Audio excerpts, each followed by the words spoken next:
Hello, chapters 24 and 25 of Potion Masters. Walkie-talkies? Check. The walkie-talkie chirped as Max pressed down the call button. You there, Rivera? There was an eruption of static, but then Adeline responded, I'm here. Her voice was soft, not much louder than a whisper. Sorry I can't be there, Gordy. It's okay, Gordy said. You don't have to apologize. Still, I wish I could help in some way. You stay on the walkie-talkie and we'll keep you posted on what's going on, Gordy said. Deal. You just don't use these radios until after my parents go to bed, she instructed. Not a minute before 10:30, okay? Max stuck his tongue out at the radio, but turned the volume down. Flashlights? Gordy continued with his checklist. Check. Max clicked on one of the flashlights, on and off, and then stuffed it into his backpack. Snacks? Max glanced over at the empty bag of trail mix. Yeah, we're going to need to stock up again. You ate the whole bag? Gordy gaped at Max. Already? It was low fat. Fine, we'll make a detour to the kitchen before going downstairs. Torpor tonic? Check, I guess. Max held up a vial of green liquid. Yeah, that's it. How many do we have? Gordy hoped they wouldn't be forced to use the knockout potion again, but he wasn't taking any chances. 4, 2 for each of us. For smashing in your dad's face. Give me those, please. Gordy held out his hand. You're not smashing anything in my dad's face. Max reluctantly passed over the vials of torpor tonic. I was just kidding. Detection spray? Gordy picked up the bottle of pink fluid resting next to him on the bed. Check. Okay, I think we're set. Downstairs, Mr. Stitzer had been tied up with rope to a folding chair. The rope had been his dad's idea. After all that had happened, Mr. Stitzer couldn't be 100% positive that he wasn't the one responsible, and being tied up seemed like the easiest way to keep him out of trouble. Are you sure you want to do this? Gordy had set up a camera on a tripod in the corner of the room, pointing toward his dad's chair. His dad smiled. Absolutely. It will be an adventure. I just don't want any of the videos showing up on the internet. Agreed? He scowled at Max. Could I have a drink of water, Mr. Warden? Quiet, maggot, Max shouted in his tough guy voice. You'll drink when I say you drink. Just kidding. Here you go. Max brought a glass of ice water up to Mr. Stitzer's mouth and allowed him to sip. We'll take 2-hour shifts. Gordy checked the time on the DVD player. Do you want to start in the lab? Nah, no way, Max protested. I'm not volunteering to hang out in that freak show. I'm not crazy. Is that okay if I go down first? Gordy asked his dad. Mr. Stitzer glanced at Mac and then back at Gordy. You're going to leave me all alone with him? But he was smiling. No, that's fine. Whatever you need to do, we'll be okay. The walkie-talkie squawked, and Gordy waited for a voice to speak through the receiver. You still awake? Adeline asked. It was 11:30, and Gordy had been watching the fireplace for almost 2 hours straight. So far, so good. Not a peep from anyone outside. I think so, he said. I'm tired, though. It's hard to keep my eyes open. Well, don't close them. If you do that, we won't know for sure who has been destroying the house. I know. I'm going to stay awake, I promise. But it was easier said than done.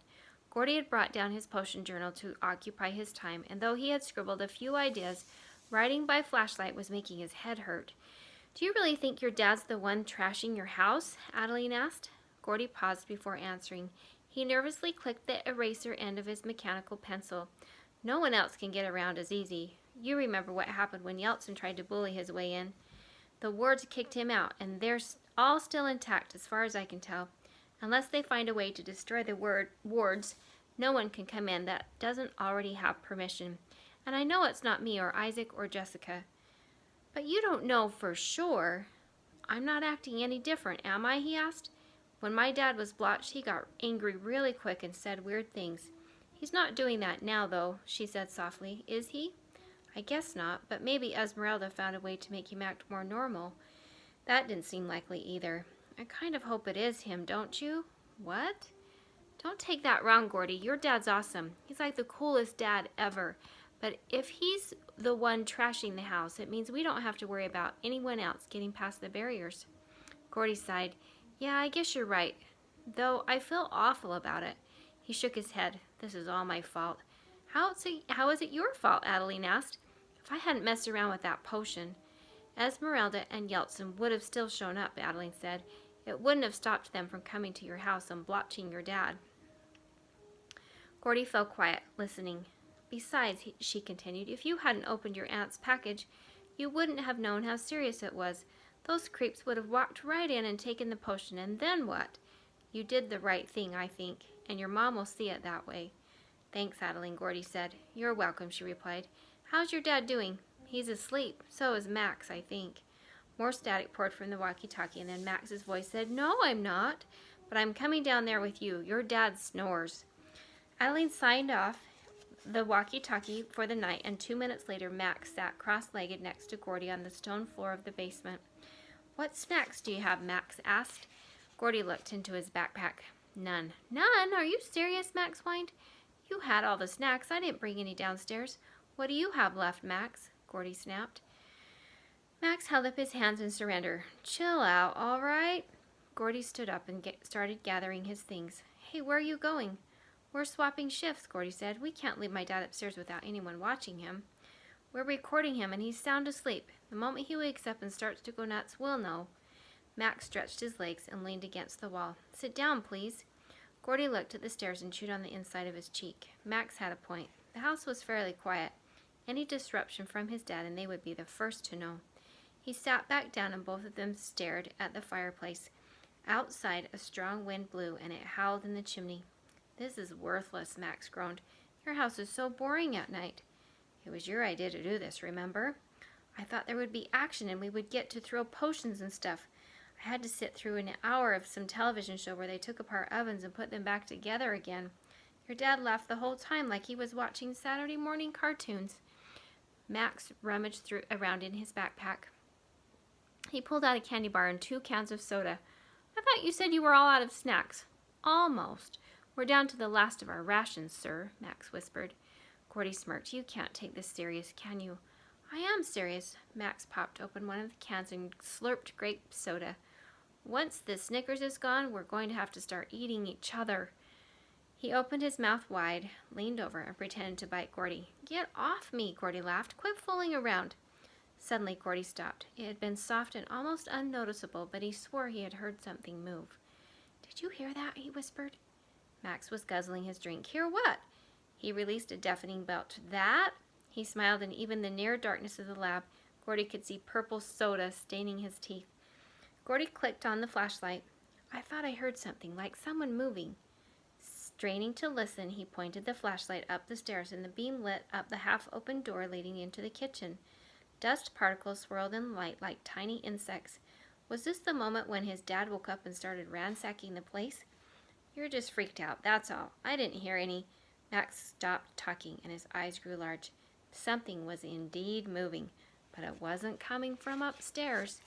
Gordy felt his pulse quicken as he pointed the flashlight back into the lab. He and Max squeezed close to each other as they looked at the fireplace and then at the tables, their flashlights slowly panning from one end of the room to the other. They scanned the floor and then the counters and the numerous vials and flasks, searching for whatever could be making a noise. Maybe it was a lizard or some critter in his mom's cabinets. She did harbor live mice from time to time. Then Gordy and Max heard the distinct sound of a zipper unzipping, and their flashlight beams fell upon Baudry's body bag just as a dark, slimy hand poked through the opening. Picture.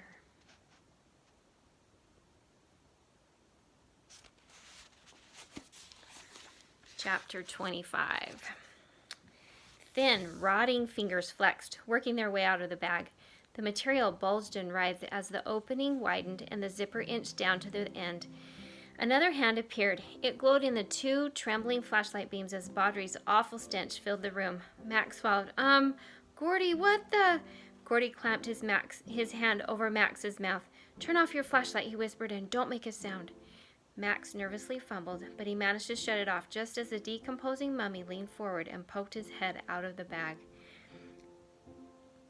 Oozing bandages covered Baudry's skin with the exception of his mouth and one of his eyes. His gnarled lips were pulled back in a wide, permanent smile, and his teeth opened and closed, producing a hollow chomping sound. Baudry pulled the tubes out of his chest and back and tossed them aside. One of the machines that collected the fluids from the mummy made a soft beep. Hissing, Baudry reached over and shut off the alarm with his bony finger. before the machine could make another chirp. How was this happening? Baudry had been dead for at least 1,000 years and had been at the Stitzers' lab peacefully up until this moment. Had he been waiting all this time? Did the previous owners, the one who sold him to Gordy's mom, know of Baudry's ability? Mummy simply didn't wake back up for no good reason. One heavily bandaged leg appeared from the bag and then the other. Baudry leaned forward, steadied his feet against the floor, and stood up. Gooey brown flesh poked out from between the wrappings. Baudry's chest expanded and he opened his mouth to take in a deep, shuddering breath. Max whimpered next to Gordy. "I want to go home." Gordy promptly elbowed him in the ribs. "Be quiet. There's a mummy walking around in your basement." Max pinched his nose. "And he stinks so bad." Gordy steadied himself, staring down the monster with his jaw clenched in determination. "Baudry," he said. His voice was clear and unwavering. "Leave now." Baudry cocked his head to the side, listening, his uncovered eyes searching the room until he found Gordy. Then he released a low growl, his arms tensing as something clear and thick dripped from his lips like drool. "He has to leave, doesn't he?" Max asked. "Won't the wards make him go?" But nothing happened. Baudry showed no sign of being coerced by the home wards. "I'm guessing it's because Baudry is technically part of our family, or maybe it doesn't work on dead things," Gordy said. "Yeah, well, he doesn't look dead anymore." Gordy reached into his backpack and pulled out 2 vials of torpor tonic. Would they work the same on the dead as they did on the living? There was a crash from upstairs and Gordy's dad groaned. "What's going on? Untie me." "Untie yourself, Mr. Stitzer. We've got bigger problems on our hands." Max reached for one of the vials of torpor tonic, and before Gordy could stop him, he hurled the bottle at Baudry. The shot sailed wide, missing the mummy by at least a foot and shattered against the wall. Green steam emitted from the spot where the vial had struck. "Give me another one, Gordy. I'm out of ammo." "Would you stop it?" Gordy slapped his hand away. Using Max's shoulder as a support, he stood up against the wall. Baudry took a shaky step forward, testing his weight against the floor. Gordy gripped the other vial of torpor tonic, aimed, and launched. The bottle hit home, striking the mummy in the chest, green fumes enveloping the creature's face. "Nice shot," Max cheered. Baudry staggered backwards, but instead of crumpling to the ground, unconscious, he shook away the fumes and snarled. "What's going on down there?" Gordy's dad bellowed. "I can't move." "It's Baudry. What about him? He's attacking us." Gordy heard his dad fighting against the tight knots of the rope. "Get out of there!" Baudry turned his head toward Gordy's dad's voice, and then he slid sideways over to the door, blocking their escape route up the stairs. "What other weapons do we have?" Max held the flashlight like it was the hilt of a tiny, insignificant sword. Gordy pulled the remaining 2 bottles of torpor tonic from his bag and threw them at Baudry. He knew they wouldn't work, but it would serve as a distraction. While the mummy batted away the green cloud, Gordy raced across the room to the center apothecary table, where his mom kept vials of potions and at the ready. "Max, get over here," Gordy demanded. "Are you crazy?" But he was already on his way to Gordy's side. "Start reading off labels." Gordy crammed 6 bottles into Max's hands.